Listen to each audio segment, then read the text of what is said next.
Terusan Panama adalah terusan yang memiliki panjang 82 km yang memotong Amerika Utara dan Amerika Selatan, serta menghubungkan Samudra Pasifik dan Atlantik.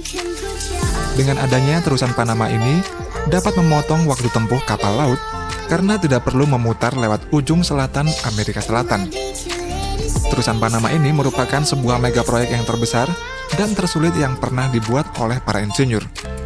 Hal itu dikarenakan lokasi pembangunan terusan Panama ini berada di daerah yang sulit dengan lingkungan yang mematikan. Nah, berikut ini adalah sejarah singkat awal pembangunan terusan Panama dan proses perluasannya. Rencana pembangunan terusan Panama ini dimulai pada abad ke-16 ketika ada seorang penjelajah yang bernama Vasco Nunes de Balboa yang berasal dari Spanyol. Dia pertama kali menemukan Panama yang berada di antara Samudra Pasifik dan Atlantik. Pada waktu itu, Panama ini masih menjadi koloni Spanyol. Vasco kemudian memiliki ide untuk membuat terusan Panama agar dapat menuju Samudra Pasifik dari Atlantik tanpa harus berputar ke selatan terlebih dahulu. Idenya tersebut lalu diusulkan ke Raja Spanyol yaitu Charles V, dan selanjutnya Charles V ini menyuruh orang untuk melakukan survei untuk menentukan apakah rencana tersebut layak dikerjakan atau tidak. Namun setelah disurvei, pembuatan terusan Panama tersebut sangat mustahil untuk dilakukan karena kondisi medan yang sulit. Selanjutnya, selama ratusan tahun, ide tersebut tidak pernah terwujud.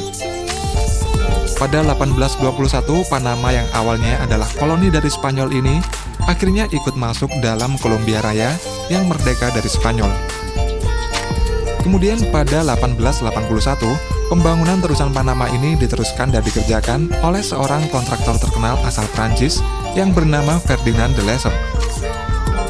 Ferdinand ini yakin dapat mengerjakan terusan Panama karena sebelumnya dia ini sukses mengerjakan terusan Suez pada tahun 1869 yang menghubungkan antara Laut Mediterania dengan Laut Merah. Ferdinand yang sudah mendapatkan izin dan pendanaan dari pemerintah Prancis kala itu mulai mengerjakan terusan Panama ini pada tahun 1881. Namun sayangnya proyek tersebut gagal terselesaikan karena penyakit kuning dan malaria menjangkiti pekerja mereka. Lalu adanya kebocoran keuangan juga membuat proyek itu terhenti. Kemudian pada tahun 1894, akhirnya perusahaan pengembang terusan Panama tersebut bangkrut dan menderita kerugian sebanyak 260 juta US dollar. Dan pemerintah Prancis kemudian tidak meneruskan lagi proyek tersebut. Di sisi lain, Amerika yang tergiur dengan terusan Panama tersebut kemudian bekerja sama dengan Senat Panama, karena Panama ini pernah dibantu oleh Amerika untuk merdeka lepas dari Kolombia pada tahun 1903. Pemerintah Amerika lalu membuat perjanjian kerjasama dengan pemerintah Panama untuk menyewakan lahan selebar 16 km di daerah terusan Panama. Dikarenakan posisi Samudra Atlantik ini lebih timur daripada Samudra Pasifik, maka saat air Samudra Atlantik telah pasang naik, air di Pasifik masih belum pasang, sehingga terjadi kondisi di mana permukaan Samudra Atlantik ini lebih tinggi daripada permukaan Samudra Pasifik. Demikian juga sebaliknya, ketika air di Samudra Atlantik telah mulai surut, air di Samudra Pasifik baru mulai pasang. Akhirnya terjadi lagi perbedaan ketinggian permukaan air laut. Penyebabnya adalah perbedaan posisi bulan. Seperti yang kita ketahui, posisi bulan terhadap bumi mempengaruhi tinggi pasang dan surut air laut di suatu tempat. Karena perbedaan level air inilah yang menyebabkan kapal akan sulit untuk berlayar melewati terusan Panama ini. Amerika kemudian mendesain dan membangun terusan Panama dengan menggunakan sistem lock gate di kedua sisi, yaitu sisi Pasifik dan sisi Atlantik. Sistem lock gate ini berfungsi untuk mengatasi ketinggian permukaan air yang tidak sama pada sisi Atlantik dan Pasifik, dengan cara menaikkan dan menurunkan kapal. Pada prosesnya, kapal akan masuk ke dalam ruangan dan dikunci, kemudian air akan dialirkan dengan menggunakan sistem hidrolik di dalam sistem lock gate ini. Dengan sistem ini, perbedaan ketinggian level air dapat diatasi, serta Amerika dapat menghemat biaya untuk pengerjaan penggalian tanah. Pada saat itu, pembangunan terusan Panama ini merupakan mega proyek yang terbesar dan termahal yang pernah dikerjakan oleh Amerika Serikat. Dalam proses pembuatan terusan Panama ini, Amerika mempekerjakan sebanyak 40.000 orang pekerja.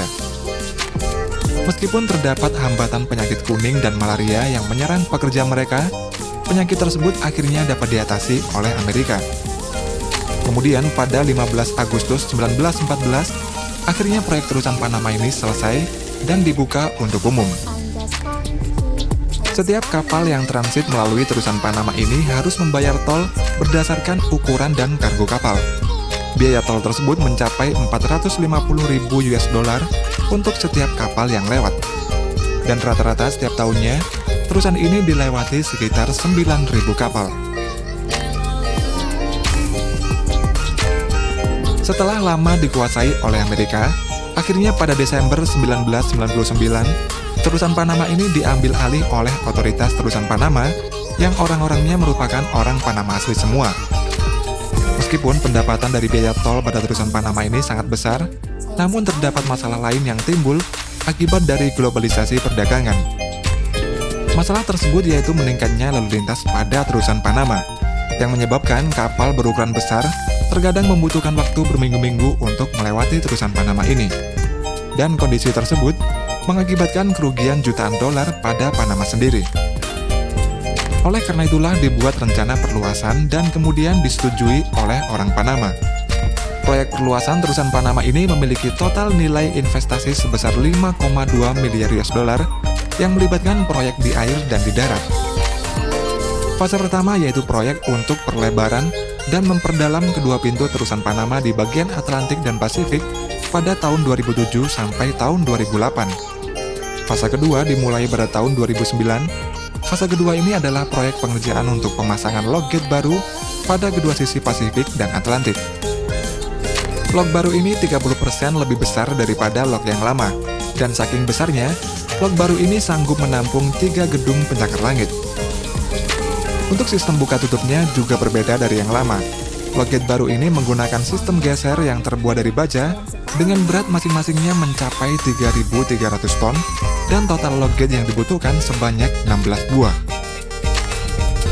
Setiap lock baru ini memiliki chamber atau ruangan yang sangat besar untuk menampung kapal pos Panamax yang masuk.